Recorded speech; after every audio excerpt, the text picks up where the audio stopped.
Ciao a tutti tesori, io sono Cecilia e bentornati sul mio canale. Oggi parleremo di Elantris di Brandon Sanderson. Prima di tutto, per quale assurdo motivo una sola persona, no anzi, due sole persone in Italia parlano di Brandon Sanderson?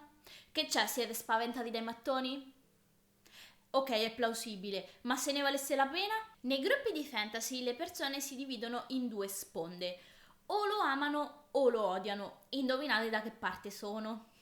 Io all'inizio ero un po' perplessa per la mancanza effettiva d'azione, ma poi me ne sono irrimediabilmente innamorata. Perché mi sono innamorata sia dei personaggi, sia del background, sia di Elantris stessa, che è la città, dove vivevano persone comunque considerati alla pari degli dei. Detto questo, passiamo all'autore. Brandon Sanderson è uno scrittore americano di fantasy e fantascienza. Una volta all'anno tiene dei corsi di scrittura creativa presso la Birmingham Young University e tiene un podcast con altri autori sulla scrittura. Una delle cose più importanti che ha creato questo autore sono le 3 regole della magia. 3 regole che ogni autore può seguire in campo fantasy e fantascientifico. Vi lascio il link qui sopra e in descrizione. Ha anche reso popolari 2 termini, ovvero la hard magic e la soft magic, per differenziare i diversi tipi di magia. E inoltre è stato scelto per completare la saga della Ruota del Tempo di Robert Jordan. Perché uno dovrebbe iniziare proprio da questo libro, secondo me? Io finora ho letto solo questo libro, ovvero Elantris, e la novella che ne viene subito dopo, The Hope of Elantris. Questo tipo di ritmi di norma non te lo aspetti in un fantasy, perché di solito viene privilegiata l'azione,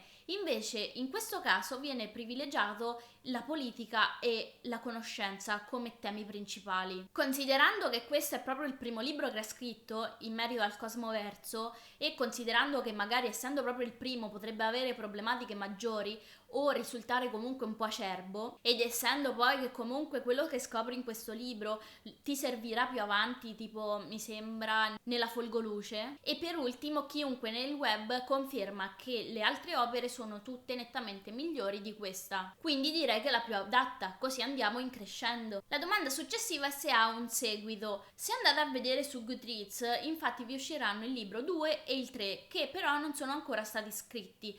Ma non dovete assolutamente farvi spaventare da questa cosa, perché Elantris preso da solo può essere considerato assolutamente come un autoconclusivo, perché in effetti si chiuderanno tutti i cicli narrativi. A parte questi 2 libri che ancora non sono stati scritti, nel pianeta dove si trova Elantris ci sono altre 2 novelle. Una è The Hope of Elantris, che bisogna leggere subito dopo, se volete continuare la storia.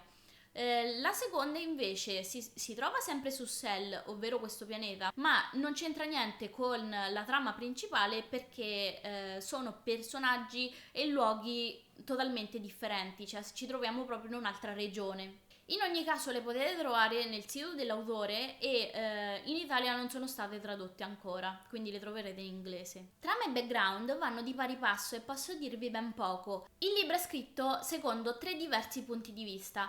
Reoden, il figlio dell'imperatore di Ke, Serin, la sua promessa sposa, e Ruthen, che è un fanatico religioso. Elantris in ogni caso era una città bellissima e molto ricca e veniva considerata la città degli dei per via delle persone che l'abitavano. Ovviamente io sono vestita come un'elantriana dei poveri, però abbiate pietà, era finito il budget. Gli elantriani avevano tutti i capelli di un bianco brillante e la pelle color argento, ma cosa più importante, potevano fare qualsiasi magia con un semplice gesto della mano e chiunque poteva diventare come loro. Questa trasformazione viene chiamata Shroud, di solito colpisce durante la notte e può prendere qualsiasi persona completamente a caso, in qualsiasi status sociale, quindi dal più povero al più ricco. L'importante è che prende solo persone della regione di Arelon, la regione in cui ci troviamo. Perché stavo parlando al passato della città e degli Elantriani? Perché 10 anni fa, rispetto alla narrazione della storia, è successo un qualcosa e questo qualcosa si chiama il Reod. Dopo il Reod la città è andata completamente in malora La magia non ha più funzionato e gli anziani furono maledetti, con macchie scure sulla pelle e i capelli che cadevano. Ma lo Shroud continuava a colpire nonostante la magia non funzionasse più e proprio Reoden viene colpito da questo Shroud. Lo hanno spedito ad Elantris a marcire e dalla famiglia viene considerato come se fosse morto. Il sistema magico è sicuramente la cosa più importante di questo libro. Su Sel, questo pianeta appunto, ci sono 4 sistemi magici differenti. Il più importante, quello in cui si focalizza tutta la storia, si chiama Laondor e è quello che usano gli Elantriani. Gli Aon sono dei disegni e questi disegni rappresentano delle parole. Chiunque nella regione di Arelon le conosce, dai bambini agli anziani, e quindi chiunque è in grado di disegnarli, ma funzionano o comunque funzionavano solo se disegnati da Elantriani, altrimenti non succede nulla. Per esempio ci sono Aon per qualsiasi cosa, per curare, per combattere, per teletrasportarsi, per qualsiasi cosa insomma, ma non funzionano più e sarà interessante scoprire il motivo che c'è dietro a questa cosa. All'interno del romanzo, e qui c'è la sorpresa, esistono delle creature magiche che si chiamano Sion. Ma come dobbiamo immaginarceli questi Sion? Ian, puoi venire un attimo?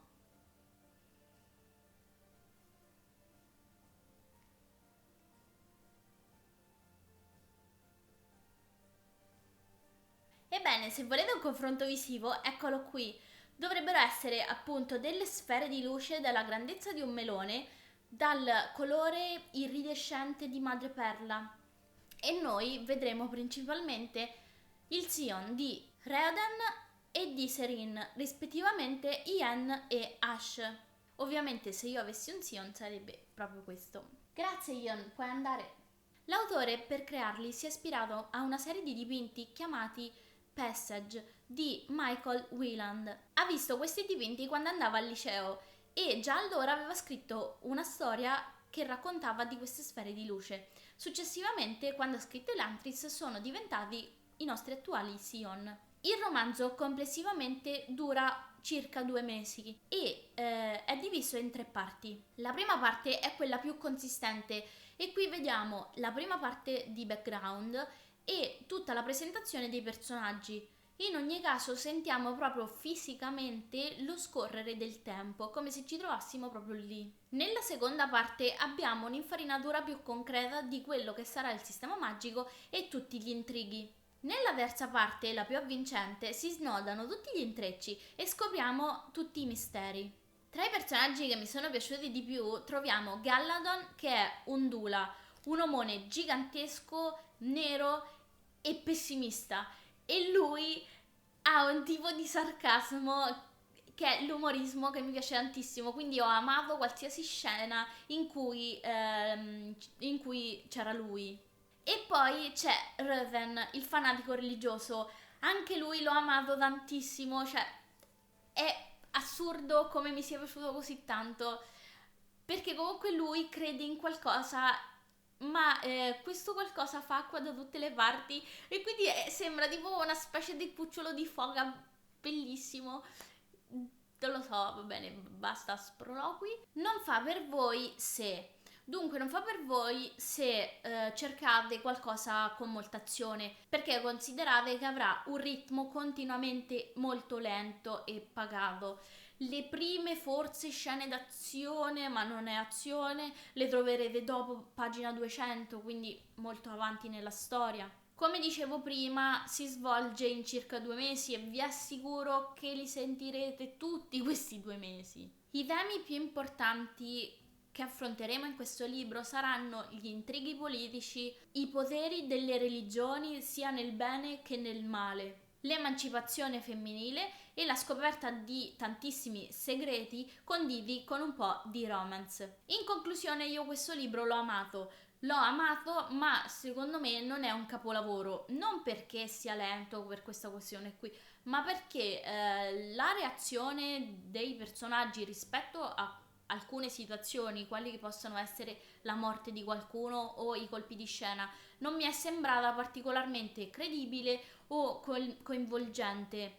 È una sorta di ok, è successo, ma noi dobbiamo andare avanti. In ogni caso, se questa è l'opera venuta peggio, per modo di dire, negli altri mi aspetto assolutamente meraviglie. E ultima cosa, ma non da poco, questo libro ha vinto anche un premio, il premio per il miglior romanzo epico fantasy, e questo la dice lunga. Da qui in poi ci sarà la parte spoiler, quindi se non volete spoilerarvi nulla, tornate dopo la lettura. Noi ci salutiamo qui e iniziamo tra 3, 2, 1. Il sistema delle divinità e della magia è assolutamente meraviglioso. Il Dor è la fonte di energia su questo pianeta e alimenta tutte le varie arti magiche. L'Aondor in primis, che è quello che possono usare gli Elantriani. Il Cheshan, che è quello che pratica Shuden. Il Darkor, che è quello che praticano i monaci di Fjordel. E altri due che vengono citati nella novella di Emperor Soul. Quindi la fonte magica è la stessa per tutte queste varie magie, ma ognuno ci ha costruito una propria cultura intorno e la praticano in modo differente, appunto, mettendola all'interno magari delle religioni, delle culture, delle civiltà.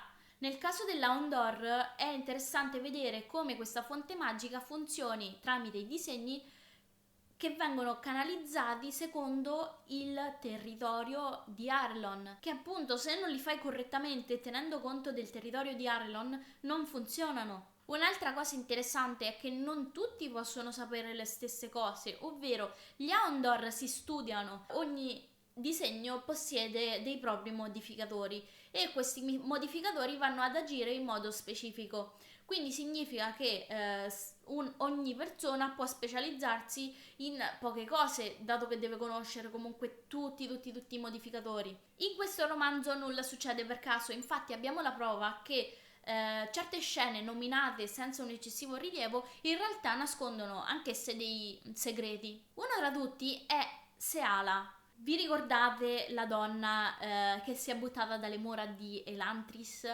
quella che soffriva per il dolore? Esatto, colpi di scena su colpi di scena, è la moglie di Dilaf. E quindi lui ha fatto tutta questa cosa per vendicarsi dell'Elantriano che ha sbagliato a fare il disegno. Su Dilaf voglio dire che è il personaggio più fastidioso che io abbia mai letto. Cioè proprio insopportabile.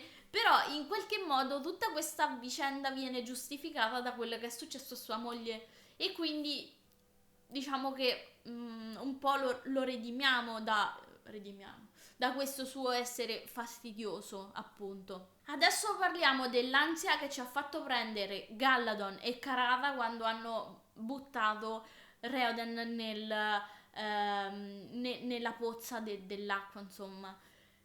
Lì lui che cerca di riprendere conoscenza perché ormai ha scoperto il segreto del perché gli A non funzionano e poi ci riesce ma inciampa e cade dentro lo stesso. Io lì proprio spiazzata, tipo aspetta un attimo, non ci riuscivo a credere.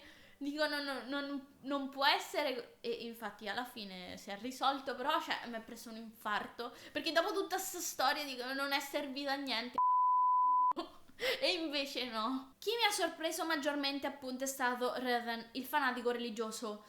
All'inizio l'ho odiato perché rappresenta tutto quello che c'è di sbagliato nella religione, appunto, vista proprio in modo dell'uso di potere, di quello che può creare un fanatico religioso, i disastri che può fare, che abbiamo visto che ha completamente distrutto una società e l'hanno quasi sterminata per le guerre di religione. Quindi lui ha combattuto da questa cosa e però ci crede nella sua religione che fa acqua da tutte le parti e lui non riesce neanche a controbattere quando gli vengono argomentate queste questioni. Quando infatti Serin lo contesta, lui non sa cosa dirle perché appunto non ci sono spiegazioni per quello che è la sua religione. Per esempio, proprio appunto, quando parla dei Sion, i Sion nella sua religione dovrebbero essere inesistenti perché Jadet non li ha creati. I Sion vengono creati dagli Elantriani e quindi un'altra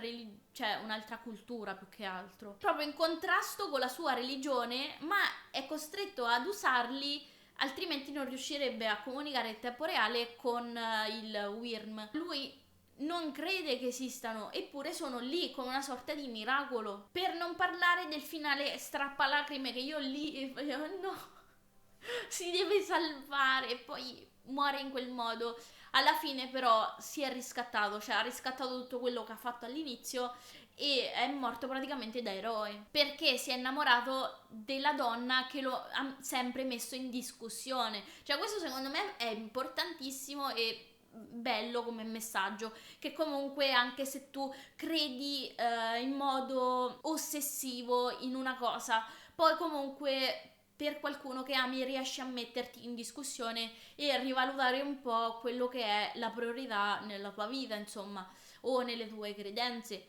E quindi questo è stato per me molto toccante, cioè mi è piaciuta proprio la scena in cui lui si è ricreduto e ha cercato di salvare Serin. Chi mi ha deluso di più è stata appunto Serin, perché ha lottato per tutto il libro per l'emancipazione femminile, per l'autodifesa, perché lei è brava a combattere con il Sire, che è l'equivalente del nostro fioretto. Anche qui bello perché fioretto magari è una cosa che viene dal nostro mondo e quindi lì si chiama in modo differente proprio perché viene da altre tipo culture, non lo so. Non mi è piaciuta perché lei che ha lottato per tutto questo alla fine si trova in un vicolo a dipendere da qualcun altro. Perché? Non lo so, a me mi viene da dire sì, ci ha provato, però secondo me non abbastanza. Fatemi sapere che ne pensate. Come dicevo, gli archi narrativi si sono tutti conclusi, ma in un eventuale seguito, e quindi secondo libro, io mi aspetto che si parli di un contrattacco di Fjorden, perché cioè io me l'aspetto sinceramente. Mi aspetto anche che Rioden riesca a scoprire insomma più segreti riguardo alla magia degli Elantriani. Mi è piaciuto anche come ha rifondato la cultura degli Elantriani e quindi che non devono più abbandonare i loro averi, la loro famiglia e tutto quello che erano prima per poi vivere solo ad Elantris. Infatti lui resta l'imperatore di Cae con Seren, nonostante viva Elantris se non mi sbaglio. Un'altra cosa che non capisco e che spero venga spiegata in un eventuale secondo libro, oppure non lo so se non l'ho capita io, è perché la magia degli Elantriani funziona solo nei confini di Arelon, mentre la magia degli altri funziona ovunque, perché il Darkor, ok che ce l'hanno addosso coi disegni nelle ossa, però funziona benissimo a Elantris, funziona benissimo a Kae, funziona benissimo a Theod e negli altri posti. Il Chai-Shan, che è quello che usa Shuden, che è quella danza con gli occhi chiusi, funziona benissimo a Elantris. Quindi perché solo quello degli Elantriani non funziona, o comunque funziona in maniera molto ridotta fuori dai confini di Elantris? Spero che questo appunto venga spiegato. Ultimo, ma non meno importante, il personaggio di Oid. Magari dici, che te ne frega di un personaggio che magari neanche mi ricordo e è comparso in tipo 2 frasi, forse. Ebbene, questo personaggio sarà uno di quelli che ritroveremo continuamente nei prossimi libri del Cosmoverso. Infatti, oggi lo troviamo nei panni di un mendicante che aiuta Serin a contrabbandare le armi verso Elantris, ma successivamente lo troveremo in panni differenti. Non mi sono voluta spoilerare più di tanto, cioè mi è comparso così per caso e sono andata a leggere, però appunto sappiate che lo ritroveremo in quasi tutti i romanzi e oltre lui ce ne saranno anche altri che viaggeranno tra i romanzi e quindi ritroveremo sempre i loro nomi o i loro alter ego, diciamo. Spero di aver detto tutto quello che volevo dire, spero che questa volta suono a fuoco e si senta bene il microfono, che negli ultimi video era un po' meh. Se volete discutere di altre cose scrivetemele nei commenti che ne parliamo. Spero che abbiate consigli da darmi in merito. Grazie per aver visto questo video fino a qui. Ci salutiamo e ci vedremo al prossimo video in cui parlerò della novella. Ciao! Piccolo bonus, dato che sono nell'antrena dei poveri, questo è il meglio che ho potuto fare. Quindi troverete il maglione brillantinato argento, troverete i capelli, questo qui è borotalco, se si vede ancora, e ho provato a usare l'ombretto argento, che ce n'avevo uno da buttare, ma non funziona perché ho i capelli scuri. Probabilmente funzionerebbe se avessi i capelli biondi tipo. E per il trucco io non sono bravissima con il make up, infatti questo è un po' un disastro, però spero che si veda qui, ovunque, che un po' c'ho l'argento, come c'ho l'argento qui sulla mano, anche se credo che se ne sia andato. Quindi io ci ho provato anche il Sion. Ecco, ciao!